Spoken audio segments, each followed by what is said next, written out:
Hi, I'm Rebecca and I'm the Psych Coach, and today I'm going to be talking to you about one of the most powerful things that you can do emotionally. Lots of people are on a quest to be as robust as they can psychologically and to have as much inner confidence as possible and to be as motivated as possible. But there is one thing above all that will add a huge amount of meaning to the connections and relationships that you have in your life, that will leave you feeling empowered and really confident, and that will result in you feeling really good about yourself. So what is it?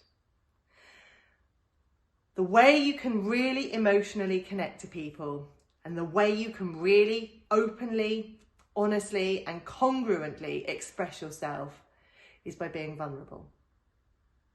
Hiding away from your fears, hiding away from your truths, hiding away from what you don't want people to know about you because you think it will make them think badly of you, because you think they will think that you're weak, they think that you'll be no good, is simply denying who you really are. And actually, there is such a power in being vulnerable and saying, do you know what? I don't get this. I don't understand this. I'm lost. I'm stuck.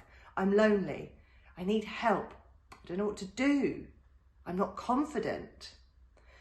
Being open, and indeed with that, being vulnerable, allows you to connect more deeply with people.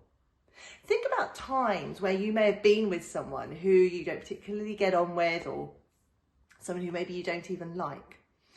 And think about a time where maybe they've said something that lets you in a little bit to their world. And you think, oh, they're not as confident as I thought they were. Oh, they actually have some sadness about that. Or, oh, actually that makes me warm to them a little bit more. What will typically happen if you've been on the receiving end of someone being honest and vulnerable with you is that you will warm to them. It will make you feel slightly more compassionate towards them. It might make you even like them more. Of course, it's not going to stop you from disliking someone if you fundamentally dislike them. But if you are on the receiving end of someone being vulnerable, chances are you will have experienced a slightly deeper or better connection with that person as a result of that. And that's the same if you are to be vulnerable. If you're able to express your vulnerabilities, to be honest about who you are, to be open about your experiences, taking that risk and being vulnerable will allow you to really reap the benefits of meaningful connections in your life.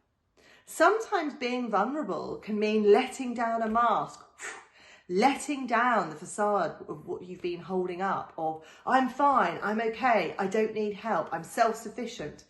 Maybe being vulnerable allows you to take that mask off and for you to be honest about your needs. How liberating to be able to feel that vulnerability and access what comes forward as a result of that.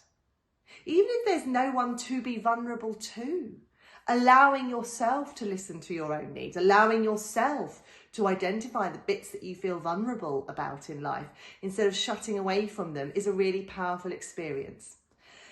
And the more honestly you can live according to who you are, the more liberated you will feel.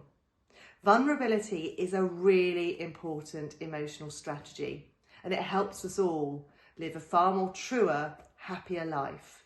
So try and experiment with being a little bit vulnerable sometimes and see how you get on. Know that with vulnerability comes a significant amount of strength. If you've enjoyed today's video, hit the like button, subscribe to my channel, and I will give you plenty more tips on how you can use psychology in a day-to-day basis.